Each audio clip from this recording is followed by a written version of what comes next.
And so I've cut the pieces of paper to try and make the different panels, and I will make sure that they all fit properly and then try and cut out the pieces that I want. This is the carpet I want to use, which is a dark gray, but I don't think I have enough. That's why I'm going to have to be really careful with the pieces of paper, make sure that I get everything proper, and if not, then I'll be using a light brown, which I've also picked up. I got these from an upholstery shop that was closing down that I literally stumbled across. I wasn't going to go into a town and look for upholstery or carpet. My wife insisted, so off we went and went into a carpet store, looked at what he had. He says, no, for automotive carpet you need something different. This is too stiff. So, and I saw an ad. Where was it? Oh yeah, Kijiji.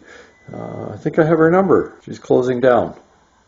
So we went off to the shop and just happened to find somebody there, because I'm not there all the time, and picked up these pieces of carpet. It's not the exact color I wanted, but it will not look bad in the interior, I think. One thing to watch with almost all carpet has a bias. So pieces that sit at an angle, like that, for the driver's side, have to run with the bias, otherwise it's going to look funny inside the car. Everything will be off at a weird angle. So likewise for the back, everything has to be set square to the bias of the carpet. And this one you can see runs at 90 degrees. It's that way and that way. This is the first piece going in. It's actually a brown. I don't know how it's showing up in the camera. It's not what I wanted, but it's quite acceptable, I think. I would have much preferred a dark gray. A couple of things I do have to change. I'm going to trim a little bit off this edge. I've cut too much off on the right hand side of the steering column, so I'm going to have to patch that. And then I will put a seam, an edging coming down this side all the way along and across the back as well. So this will be the finished edge that appears. It'll have an edging on it, and then the other carpet will go underneath it. So not too much to do there, but a little bit. This is number one piece. See what I learned from doing this one wrong. So I put this edging all the way around on that side and up at the back, because I don't want it to fray. The next one I think I will just stitch. We will see about that. So likewise here, around the corner, up to where the windlace is, up here, this part. And then I just stitched it on the edge just to stop it fraying all the way around. I have yet to make the hole for the brake, and this should be in the right place, and hopefully that's in the right place. See how it fits. There's the premier piece, numero uno, tucked in at the top, fits nicely around the steering column, brake pedal, high beam flasher. So now I've got the gas pedal loose yet, and I will affix that once I get the other piece made and in position. And I think good progress to do a little cleaning of that rubber that goes around the high beam switch. Other than that, I think it looks good. So the machine decided not to sew this doubled portion of carpet right here, so I had to do that part by hand. But the rest I was able to do, that single layer, just run thread around the outside so that it doesn't fray as easily. So this will sit on the console, or not console, but the hump over the transmission, and then the mats that I've made already will come across and cover over that seam. And they are edged, whereas this is not. So that should work. And what I did originally was I made the piece according to the pattern. I cut it at the seam of the firewall and the hump, and then I cut this piece here up 1 inch from where it was originally, just in the center, and then curving down, and then sewing it together gives it this bend. There we go. Front is done. So now to do the back and the sides. Apparently I can't follow my own advice. If you look at this seam, you'll see that I've got that carpet in one direction and this in the 180-degree opposite direction. And the light shines brighter off this than it does off this. Ay, ay, ay. Well, now you can see the importance of it. The light may not be good enough. I'll try and get a little closer. There you can see there's definite difference, and it's the same piece of carpet. This is the carpet for the back of the seat for the footrest.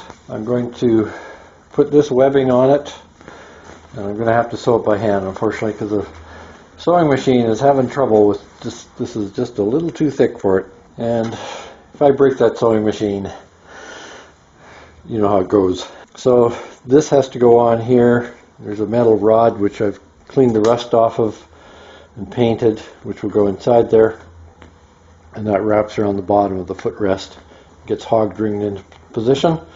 So I have to sew this with about 1 inch of cloth left exposed. I could try and do this 2 separate times, but I think I will try and sew this and put this on at the same time. So see how that goes. I don't want to sew it by hand, but that's life. So what I've done so far, I took this linen, which has a piece of metal rod that goes in there and it gets hog ringed underneath, and I sewed it up. This part here is all loose because I didn't have the tension on the machine tight enough. Once I tightened it up a bit, it's much better. I'll take this edging, webbing, I'm just wrapping it around, making sure that this is lined up with the edge of the carpet, fold it over, pinch it with my fingers, and then sew 2 or 3 loops, and then keep moving down. There it is so far. It's going to look okay, I think, as long as you don't look too close. Now I have to attach the front of the carpet on the footrest, and they use this vinyl on the original that tucked down and then nailed with special upholstery nails, which I haven't been able to find so far. So what I'm going to do, I have several choices, but one that seems to have the most potential is that I take a broad-headed nail. This is a roofing nail. I could use pop rivets, I could use screws, but this seems to work well, and it's good and durable, and it gives a nice broad base so that the vinyl doesn't rip. I tried a narrower nail, and it just popped through. So here's what I'm going to try. Step 1, I'll take these roofing nails, I'll cut them off shorter, and I'll put a point on them. Here we go. Here, this fencing pliers works well. It's about the right distance there, 1/4 inch. Cut it off. Take this with a needle nose over to the grinder and put a point on it, a bevel point. Here's what it looks like. Gotta get it to the gray background. It's just a bevel point, one side only, not tapered. Take the needle nose, pull this fairly tight, and hold it in position.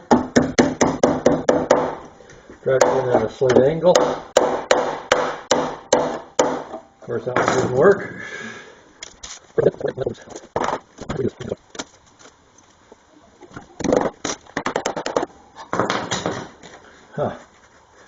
Funny, first one worked, so that's not an option. Effort number 2. This channel is a void. There's nothing in there, nothing can get in the way. So these nails are roughly 1/8.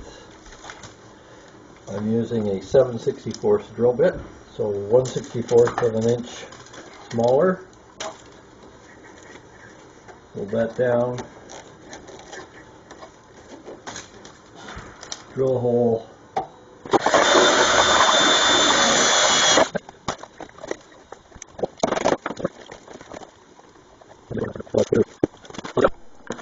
it is, in place. So I can pull back one seat back. So I pull back two, it drops, and that's how it looks. Feet, if so desired, go up in here. And that's the way it was originally. Stretched it a bit when I was leaning on that, so I'll have to shrink that. And what did I do on the other side? There it is. All the way along. Every 3 or so inches. 7/64 hole, 1/8 inch roofing nails, because they have a broad head, and they have some serrations on the shaft so that they don't tend to pull out. And that's glued into the fiber strip, and then the hole is through to the metal, and the metal helps to clamp it. And the fiber strip provides some padding. So it's important to drive it, I think, slightly down, certainly not this way.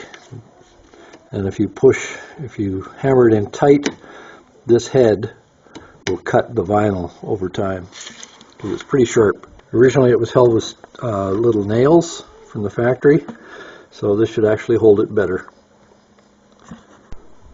Steamed and ready to go back in.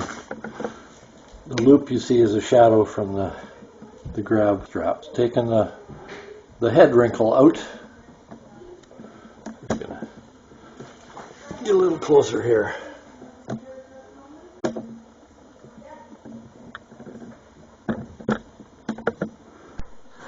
There's the interior at this point.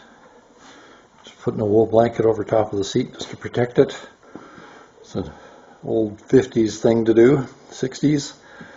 One thing I did find out though that I'm going to have to change is that the trim that fits over this lip doesn't clamp this down, it actually gets screwed down underneath it.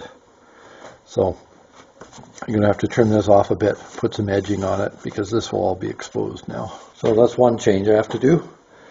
And then that should be about it. Put the footrest there. It looks good. It's fun to sit in the seat and play brum brum. There, much better with the edging. I'll show what the trim looks like when it's on there. I still have the rubber mat to go on here as well, but I haven't made that yet. Looks like it's supposed to be that way. Here's the only decent one I've got. The other one is in 3 pieces, but for the Cadillac script to be facing towards you, it has to go this way. Originally I thought it went the other way. So this fits down inside there, and then this